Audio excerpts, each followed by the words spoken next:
The following is a presentation of TFNN. The Tom O'Brien Show is produced every business day after the market close. Tom takes your phone calls from 4 to 6 p.m. Eastern Standard Time using the data available at that time. Let's go to a Bill in Boca Raton. Hey, Bill, what's going on? Not too much. Enjoying the warm weather in Florida just like you, except on the other coast. Perfect, man. Perfect. Yep. Do you listen on the internet right now? Yes. Cool, man. Cool. No, I enjoy that. That's in your Tiger TV and everything. I've been watching you for years, and you've really taken this whole programming to a level that's just phenomenal. I appreciate it. And now, here's Tom O'Brien.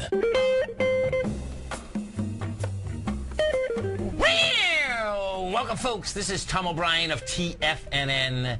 We go 5 days a week. We go 2 hours a day. We go 24 hours a day on the internet at TFNN.com. Always remember, folks, whatever you think about, you bring about. Whatever you focus on grows. Hope everyone's having a great day, safe day.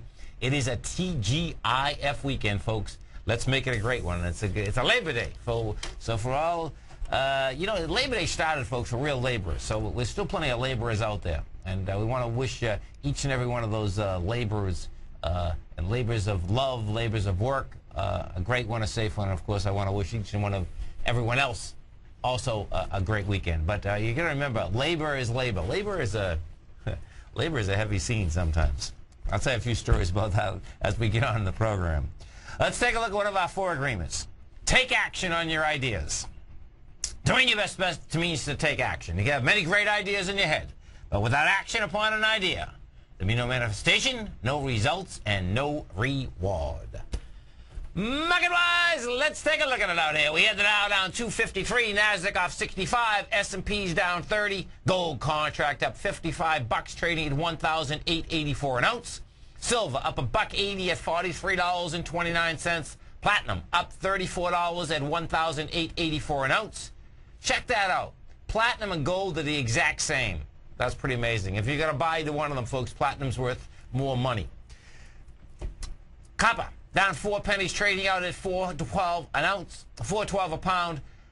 Light sweet crude down $2.25 at $86.69. Bonds, folks, were up almost 3 points. 2 points and 28 ticks. 32 ticks a point.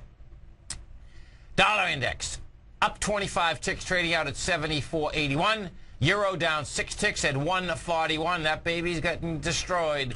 Only down 3 points yet, but we'll get there. I had wrapped around that. That wants to go a lot lower. Yen trading out at 76.82. Our phone number is 877-927-6648. Give us a call, folks. Want to know what's going on in your world. In the world of the S&Ps, let's take a look at them. What do you have? We come down 30 bucks. You come down, folks, on 800 million. Okay, so 800 million, that's nothing, folks.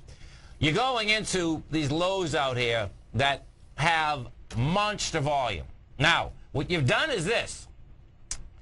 You've got into the bar from the 1181, which was the upthrust on the 26th. You got into the top of the bar of the lows. And that top of the bar of the lows on the 9th is 1172. We hit 1170, closed at 1173.97. Now, what that sets up flat out is you can get into these lows. That's the bottom line. The contraction in volume, I'm going to set the bull and the bear for you here, okay? The contraction in volume is a huge deal for all you bulls out here. Why? Because you've going lower with 975 million, you're going into 2.4, 2.5 billion. To break out these lows, folks, it needs a lot more juice on the way down. Now, that's on your S&P. If we take a look at the Dow Industrials, it's the same type of setup in the Dow. What we have with the Dow is this. Dow goes south, big price destruction. That price destruction in the Dow brought it down to 253. We're at 11,240. That is into, and this is where this is going to get kind of interesting, that is into the bar and closed inside the bar of the lows. So that's setting up. It's like, okay, baby, she wants to come down and get into the 10,800 mark, and she very well can test the 10,604 mark. In order to blow those numbers away, though, you're going to need a lot more juice. Dow did the same thing. You're talking about $1 billion versus $2.4 billion. The composite, the NASDAQ composite. We take a look at the composite. What we have inside the composite is this. She gapped away. Now, the composite comes down 65 bucks. We are at 24.80. 24.80 also puts you in the lower part of the whole range. That also sets up a test of the lows. That's the bearish part. The bullish part is the volume contracted dramatically, and we're talking about a contraction now. When you check this out, this is pretty dramatic. This is a trader's paradise. That's the bottom line, folks. We did 1.5 billion going into 3.8 and 4 billion. You're talking a contraction of 2.5 billion. That's what you like to see as you're going into lows. Because why? Because you'll get another bounce coming out of them. Now, what you also have in the composite is this.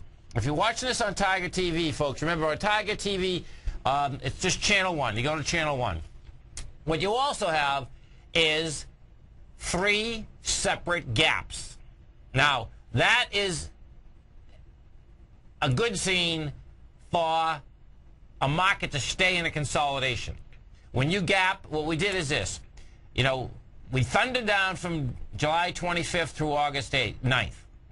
Then you had a counter trend bounce, took from 2,300 up to 2,560. Then you gap down. We gap down from the August 17th mark to August 18th.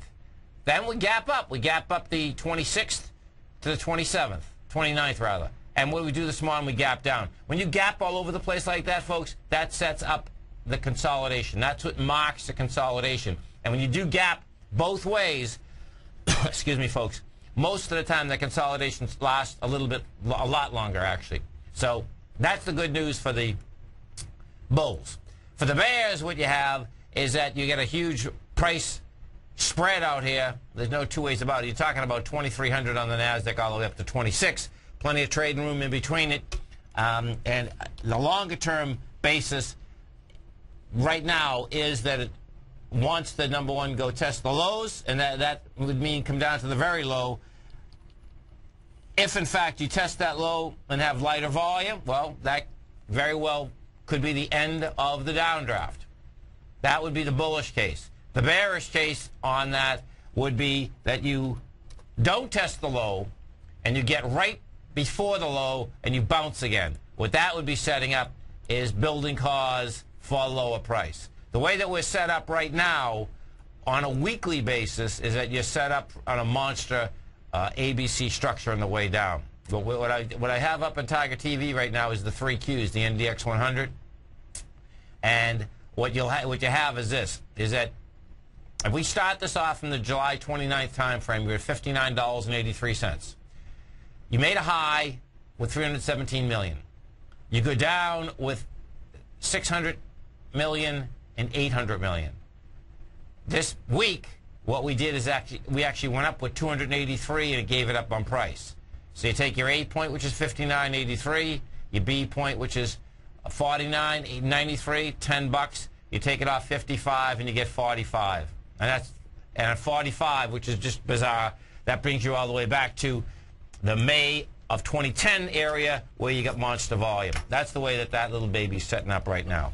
Netflix, NFLX. What you have with Netflix out here is that what Netflix has done, that came down huge amounts of volume. It did not break the swing point, though. You know, that doesn't mean it won't.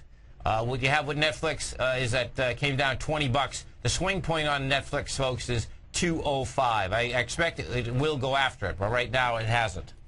When you talk China stocks, you know, there's been a lot of problems with China stocks. In particular, there's been problems with China stocks that have converted from other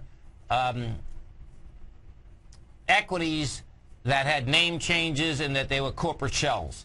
Silvercorp, metals, problem out here today. This equity, if you check this out, folks, the low is $7, the high 16. The equity itself has been downtrending forever when silver's been going to highs. You know, if we pull this back, what this equity did today, by the way, is that on a technical basis, it broke the 774, did it with volume. It's a monster ABC down. if we pull this back to '08, when silver has been going to highs, what you have is that this equity had already reached its high. The high that it reached out there was 1632. That was in April. You're at $7, and what the story is the story out there is that there's someone out there that is saying that they are not making what they claim they're making by $1.4 billion. And it is a reverse merger. Now, the reverse merger on this one, I was looking this up a little bit earlier. The way the reverse merger actually worked on this one is that the president and COO actually had, we'll pull this up for you. He had, let me see. This is pretty cool because I can look at this here. I'll put this right up for you. I'm going to put up the career history of this guy. Now, the career history of this guy, folks, is that he used to be with Skin Resources Limited, and he was the CEO there. That was a know-nothing company. Bottom line, he took that name, and they changed that name to Silvercorp. You know, so bottom line, stay away. Hopefully, you're not in the equity. You know, these things. Well, particularly when it's breaking swing points, breaking it with volume, there's problems in paradise. We go take a look at Goldman Sachs. We have a Goldman Sachs out here, folks. The low is 103. The high is 175. And how Goldman comes out, a couple of the financials are going to give us a heads up if, in fact, these lows want to get broken. Goldman right now is coming into its lows. The low of Goldman is 103.16. That was generated on August 23rd. Now, the high of that day was 108.80, and you can see Goldman is into that high point and close there. That is so dangerous, it's unbelievable. The reason being is that you can wake up in the morning, it jumps the ice, does another leg down in the marketplace. Big, big number. Bank of America is broke. Bank of America can have big problems. BAC, you know, that gap down today, BAC is going to go after its lows out here, 644. We'll see where the whole thing shakes out, and we'll see if, in fact, they're going to go out and raise more money. Monahan, of course, is claiming that they don't have to raise more money. The debate is going to be out there that the Federal Housing Authority is coming after all these banks for the amount of fraud that has been perpetuated on them. And, the bottom line is that they're going to get a lot of money off them, folks. That's the bottom line. It's money that they don't have, but they are going to get a lot of money off them.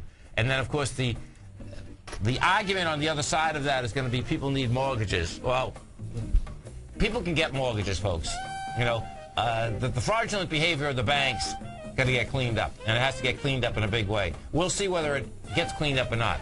Well, if we learned anything from the debacle in 2008, is that nothing got cleaned up. It got basically swept under the carpet, and there's been no responsibility. X-Story Gold Mines, an NYSE Amex-listed company trading under the symbol XG, is slated to be the newest gold-silver producer in Argentina. X-Story is forecast to produce more than $250 million in bullion annually, beginning in 2013, at a cash cost of less than $200 for each ounce of gold produced. That forecast will make X-Story one of the highest margin operators in South America and a sector leader in the mining industry. X-Story has $50 million in its treasury, having spent over $60 million to date on drilling and engineering. The ultimate size of its Argentina discovery could be determined by year-end, as results from the 6 drills operating at the site are fully assessed. To find out more about X-Story Gold Mines and their exciting growth potential, click on their banner on the front page of TFNN.